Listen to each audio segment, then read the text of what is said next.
So hey everyone, one of my friends and colleagues in the autism world suggested I do some videos about advocacy and how to do advocacy well. And so this is the first one of those.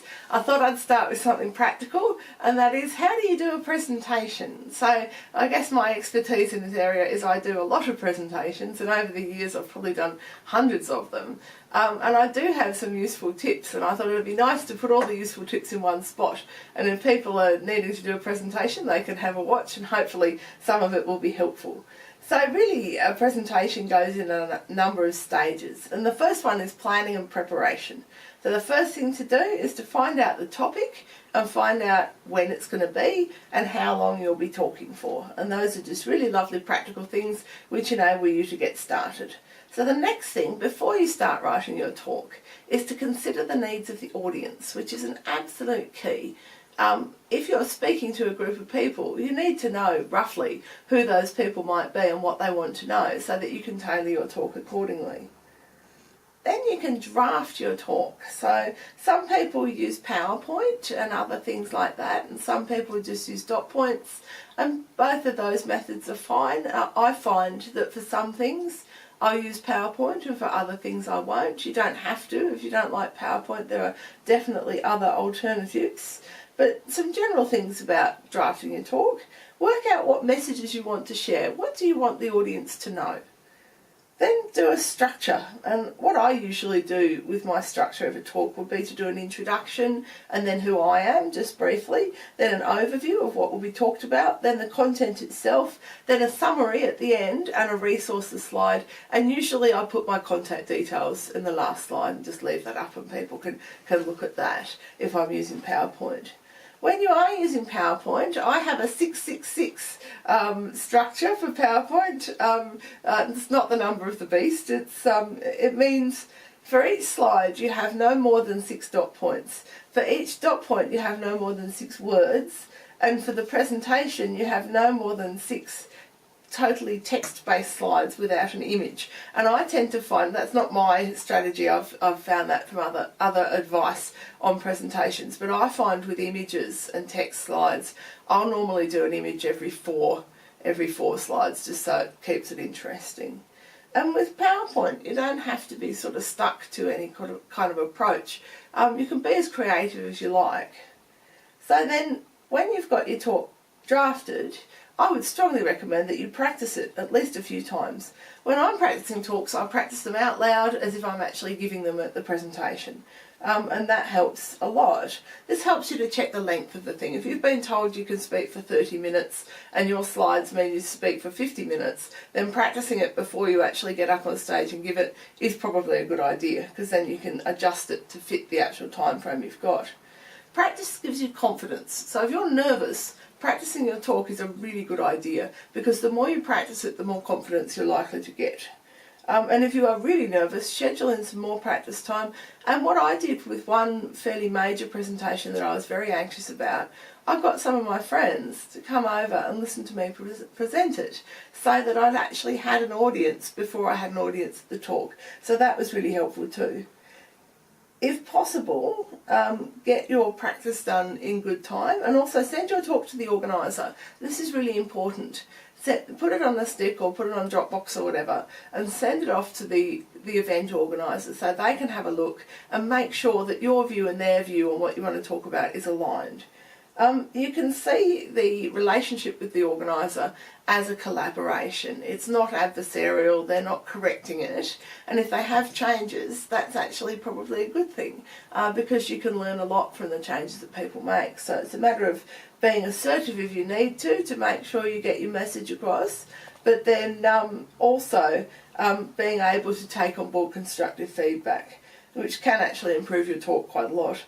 And then check out the agenda for the event if it's more than one speaker, and see when you'll be speaking. Are you after lunch? Are you before lunch? All of those things can be really important. So on the day, arrive to the venue in good time.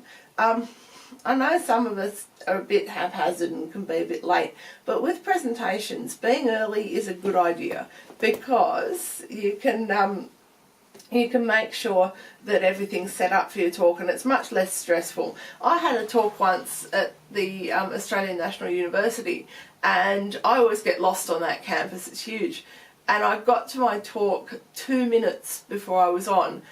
That was stressful, and I actually did leave a lot of time in that instance, and I'm glad I did. So leaving plenty of time to get there is really important, especially if you're using public transport.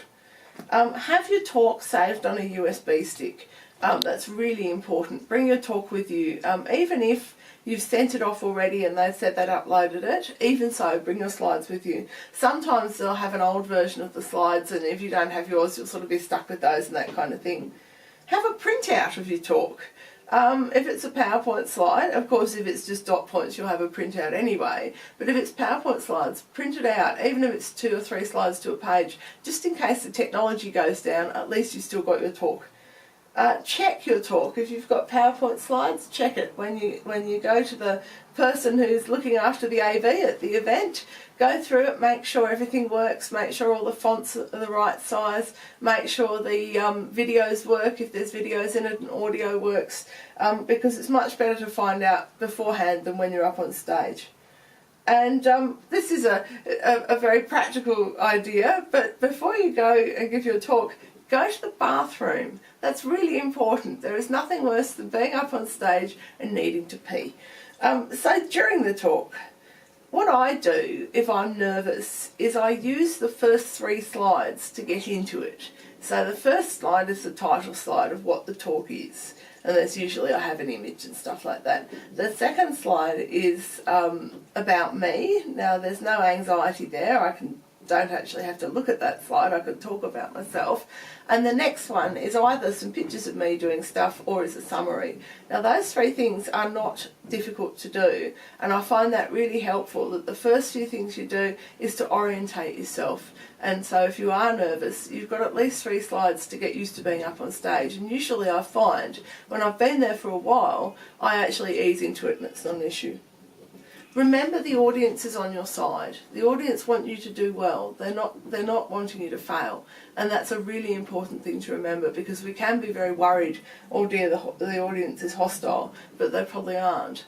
One thing that I've used, and I don't think everyone uses this, but I've found it helpful, is to pick 3 people in the audience. Pick one on the left, one on the right, one in the middle, and when I'm talking, I just look at those people. If it's friends or colleagues, that's even easier. But what it means is I'm not looking at a sea of faces. I'm looking at 3 people and having a conversation. Before you start talking, stop, look at the audience, look at your feet, just ground yourself. Breathe in and out slowly a couple of times, and then get into your talk. Now that's a really useful tip. I got that from a speaker coach, and it means you're actually centred when you give your talk rather than just racing up on stage and straight into it. I find that a really useful thing.